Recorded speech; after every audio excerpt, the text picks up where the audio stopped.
हरे कृष्णा। प्रिय भक्तों, आज मैं आपको सोमवार के व्रत की कहानी सुनाने जा रही हूँ। सोमवार के व्रत को लेकर मान्यता है कि इस व्रत को करने से भगवान शिव अपनी भक्तों की मुराद जल्दी पूरी करते हैं। सोमवार का दिन भगवान शिव को समर्पित है, इसलिए इस दिन भगवान शिव की पूजा और व्रत करने का महत्व और ज्यादा बढ़ जाता है। यदि आप सोमवार के व्रत करते हैं तो आपको सोमवार व्रत की कथा पढ़ना बेहद जरूरी है, क्योंकि इसके बिना आपका व्रत अधूरा माना जाता है। आइए जानते हैं सोमवार व्रत कथा। देवों के देव महादेव बहुत ही भोले माने जाते हैं, इसलिए उनका एक नाम भोलेनाथ भी है।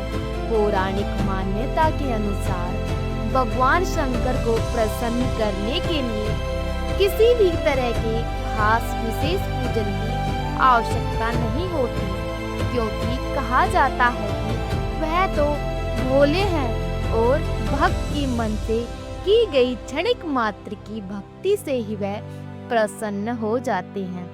अगर आप भी शिव की भक्ति और कृपा पाने के लिए सोमवार का व्रत करते हैं तो इस कथा से भोलेनाथ को प्रसन्न कर सकते हैं। एक बार किसी नगर में एक साहूकार रहता था। उसके घर में धन की कोई भी कमी नहीं थी, लेकिन कोई संतान न होने के कारण वह बहुत दुखी था। संतान प्राप्ति के लिए वह हर सोमवार को व्रत रखता और पूरी श्रद्धा के साथ शिव मंदिर जाकर भगवान शिव और माता पार्वती की पूजा करता। उसकी भक्ति देखकर एक दिन माता पार्वती प्रसन्न होकर भगवान शिव से साहूकार की मनोकामना पूर्ण करने का निवेदन करने लगे। पार्वती जी के आग्रह पर भगवान शिव ने कहा कि हे पार्वती, इस संसार में हर प्राणी को उसकी कर्मों का फल मिलता है और जिसके भाग्य में जो हो उसे भोगना ही पड़ता है। लेकिन पार्वती जी ने साहूकार की भक्ति देखकर उसकी मनोकामना पूर्ण करने की इच्छा व्यक्त की। माता पार्वती के आग्रह पर शिव जी ने साहूकार को पुत्र प्राप्ति का वरदान तो दिया, लेकिन उन्होंने बताया कि यह बालक 12 वर्ष तक ही जीवित रहेगा। माता पार्वती और भगवान शिव की बातचीत को साहूकार सुन रहा था, इसलिए उसे ना तो इस बात की खुशी थी और ना ही दुख। वह पहले के ही भांति शिव जी की पूजा करता था। कुछ समय के बाद साहूकार की पत्नी ने एक पुत्र को जन्म दिया। जब वह बालक 11 वर्ष का हुआ तो उसे पढ़ने के लिए काशी भेज दिया गया। साहूकार ने पुत्र के मामा को बुलाकर उसे बहुत सारा धन देते हुए कहा कि तुम इस बालक को काशी विद्या प्राप्त के लिए ले जाओ। तुम लोग रास्ते में यज्ञ कराते जाना और ब्राह्मणों को भोजन दक्षिणा देते हुए जाना। दोनों मामा भांजे इसी तरह यज्ञ कराते और ब्राह्मणों को दान दक्षिणा देते काशी नगरी निकल पड़े।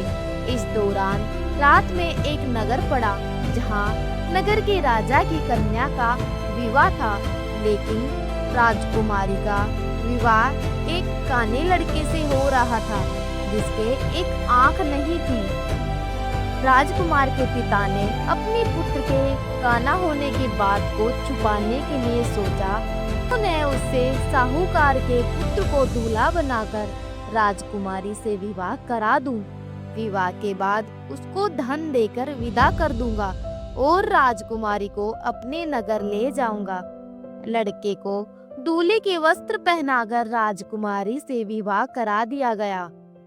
साहूकार का पुत्र ईमानदार था, उसे यह बात सही नहीं लगी, इसलिए उसने अवसर पाकर राजकुमारी के दुपट्टे पर लिखा कि तुम्हारा विवाह तो मेरे साथ हुआ है, लेकिन जिस राजकुमार के संग तुम्हें भेजा जाएगा वह एक आंख से काना है। मैं तो काशी पढ़ने जा रहा हूँ। जब राजकुमारी ने चुन्नी पर लिखी बातें पढ़ी तो उसने अपने माता पिता को यह बात बताई। राजा ने अपनी पुत्री को विदा नहीं किया, फिर बारात वापस चली गई। दूसरी ओर साहूकार का लड़का और उसका मामा काशी पहुँचे और वहाँ जाकर उन्होंने यज्ञ किया। जिस दिन लड़का 12 वर्ष का हुआ उस दिन भी यज्ञ का आयोजन था। लड़के ने अपने मामा से कहा कि मेरी तबीयत कुछ ठीक नहीं है। मामा ने कहा कि तुम अंदर जाकर आराम कर लो। शिव जी के वरदान के अनुसार कुछ ही देर में उस बालक के प्राण निकल गए। मृत भांजे को देखकर उसके मामा ने विलाप करना शुरू किया। संयोगवश उसी समय शिव जी और पार्वती उधर से जा रहे थे। पार्वती माता ने भोलेनाथ से कहा, हे स्वामी, मुझे इनके रोने के स्वर सहन नहीं हो पा रहा। आप इस व्यक्ति के कष्ट को अवश्य दूर करें। जब शिव जी मृत बालक के समीप गए तो वह बोले कि यह उसी साहूकार का पुत्र है जिसे मैंने 12 वर्ष की आयु का वरदान दिया था। अब इसकी आयु पूरी हो चुकी है। लेकिन मातृभाव से विभोर माता पार्वती ने कहा कि हे महादेव, आप इस बालक को और आयु देने की कृपा करें, अन्यथा इसके वियोग में इसके माता पिता भी तड़प कर मर जाएंगे। माता पार्वती के पुनः आग्रह पर भगवान शिव ने उस लड़के को जीवित होने का वरदान दिया। शिव जी की कृपा से वह लड़का जीवित हो गया। शिक्षा पूरी करके लड़का मामा के साथ अपने नगर की ओर वापस चल दिया।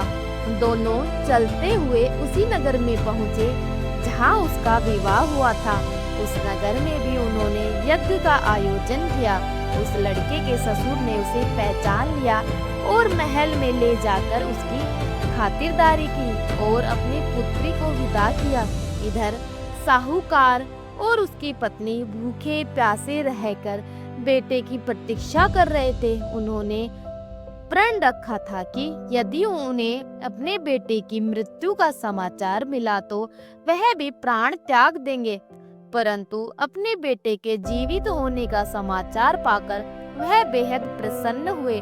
उसी रात भगवान शिव ने साहूकार के स्वप्न में आकर कहा, हे श्रेष्ठी, मैंने तेरे सोमवार के व्रत करने और व्रत कथा सुनने से प्रसन्न होकर तेरे पुत्र को लंबी आयु प्रदान की है। इसी प्रकार जो कोई सोमवार व्रत करता है या कथा सुनता है और पढ़ता है, उसके सभी दुख दूर होते हैं और सभी मनोकामनाएं पूर्ण होती है। तो प्रिय भक्तों, यह थी आज की सोमवार की व्रत कथा। अगर आपको यह कथा पसंद आई हो तो वीडियो को लाइक और चैनल को सब्सक्राइब जरूर कर देना। राधे राधे, हर हर महादेव।